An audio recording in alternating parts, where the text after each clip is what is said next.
Camille Ann Miguel may bagong boyfriend? Hello guys, mapagpalang araw sa ating lahat. Narito yung latest update dito nga kay Camille Ann Miguel na fiancé ng yumaong singer na si Jovet Baldibino. Marami tayong napanood ngayon sa social media na itong si Camille Ann Miguel ay may bago daw boyfriend. Kumakalat ngayon sa social media dito kasi sa kanyang post ay may kasama siya mga lalaki at ibang mga babae at yun ay hindi talaga totoong boyfriend ni Camille Ann Miguel, kundi ito ay isa sa mga barkada nila. Gaya nga ng sabi ng isang comment doon ng isang fans na si Jovet Baldibino na lang daw yung kulang, pero marami sa mga netizen ang nababahala at nag-aalala sa katawan ni Camille Ann Miguel kung saan nga ay napakalaki ng binagsak ng kanyang katawan at sobrang payat na payat niya. Gaya na lang ng sabi ng isang fans na si Heselen Balat. Laki na pinayat mo, Ma'am Camille Ann Miguel. Mag-iingat ka po lagi.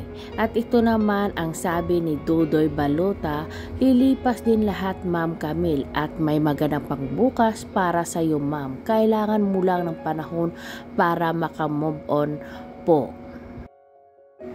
At ayon naman kay Dylan Garcia, yes, true.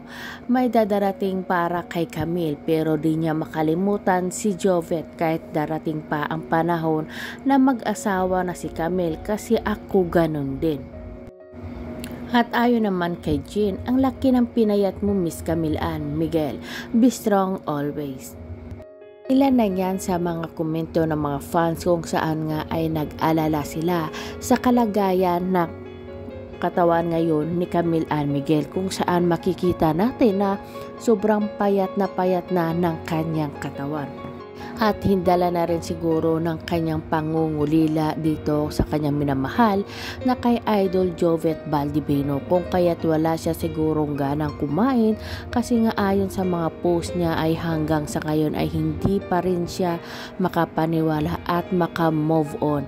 Paano nga daw siya makakalimutan itong si Jovet kung palagi niyang nakikita yung mga video, pero gaya nga ng sabi ng mga fans at natin din para dito kay Camille ay now ay napakasakit naman talaga at napakahirap mag-move on, pero darating yung time na unti-unti mo ring makakalimutan. Hindi naman totally na kakalimutan mo, pero magsa-start ka ng bagong buhay mo at syempre andyan pa rin yan si Idol Jovet Baldibino sa puso at isipan mo at andyan siya lagi na susubaybay sa iyo kung ano man yung gagawin mo sa buhay. At sigurado naman tayo na balang araw ay makakatagpo rin itong si Camille ng para sa kanya na lalaki na magmamahal sa kanya. Hindi pa sa ngayon pero hindi tayo makakapagsabi na habang buhay ay hindi siya mag-aasawa kasi nga bata pa itong si Camille at may karapatan din siya na lumigaya at maintindihan naman siguro yan nila Jovet Baldibino at ang pamilya ni Jovet Baldibino kung sakali ngang mag-asawa nga itong si Camille Ann Miguel. Pero kahit mag-asawa pa man siya ay andun pa rin yung pagmamahal niya kay Jovet na hindi pa rin makakalimutan niya habang buhay na yan.